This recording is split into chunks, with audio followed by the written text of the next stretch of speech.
साय का रहस्य एक अनसुलझी पहेली। शहर के शोर शराबे से दूर पहाड़ियों के बीच एक पुराना बंगला था। नीलगिरी मेंशन सालों से वहाँ वीरान पड़ा था। गांव वालों का कहना था कि वहाँ जाने वाला कभी वापस नहीं आता।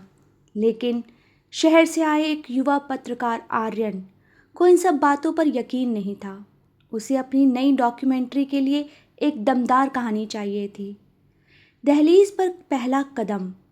आर्यन भारी बारिश के बीच उस बंगले के सामने पहुंचा। लोहे का जंग लगा दरवाज़ा चरमराते हुए खुला। अंदर सन्नाटा इतना गहरा था कि आर्यन को अपनी ही धड़कन सुनाई दे रही थी। उसने अपनी टॉर्च जलाई।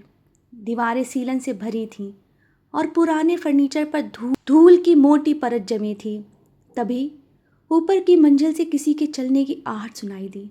ठक ठक ठक। आर्यन ठिठक गया। कौन है वहाँ?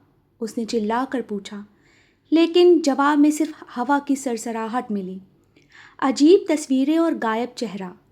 ऊपर के हॉल में पहुँचते ही आर्यन की नज़र एक बड़ी पेंटिंग पर पड़ी।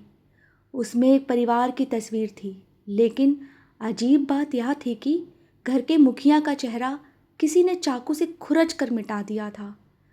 तस्वीर के नीचे एक तारीख लिखी थी, 15 अगस्त 1974। आर्यन ने अपने कैमरे से फ़ोटो ली। अचानक उसे कमरे के कोने में एक परछाई हिलती हुई दिखी। वह तेज़ी से उधर लपका, लेकिन वहाँ सिर्फ एक पुरानी अलमारी थी। जब उसने अलमारी खोली तो उसके अंदर से एक डायरी गिरी। डायरी का खौफनाक सच। डायरी किसी माया नाम की लड़की की थी।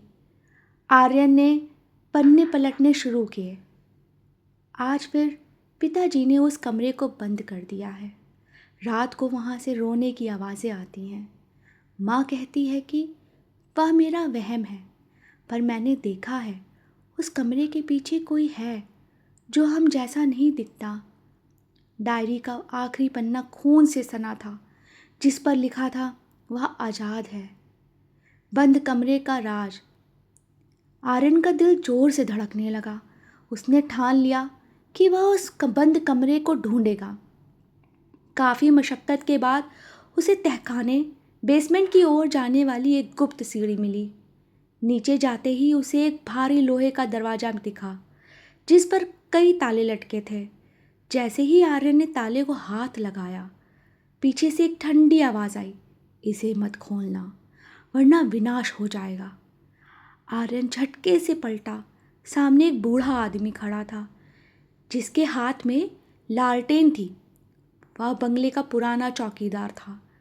क्यों? आर्यन ने हाँफते हुए पूछा। बूढ़े ने कांपती आवाज़ में कहा, इस परिवार ने दौलत के लालच में कुछ ऐसा किया था जिसे कभी माफ़ नहीं किया जा सकता।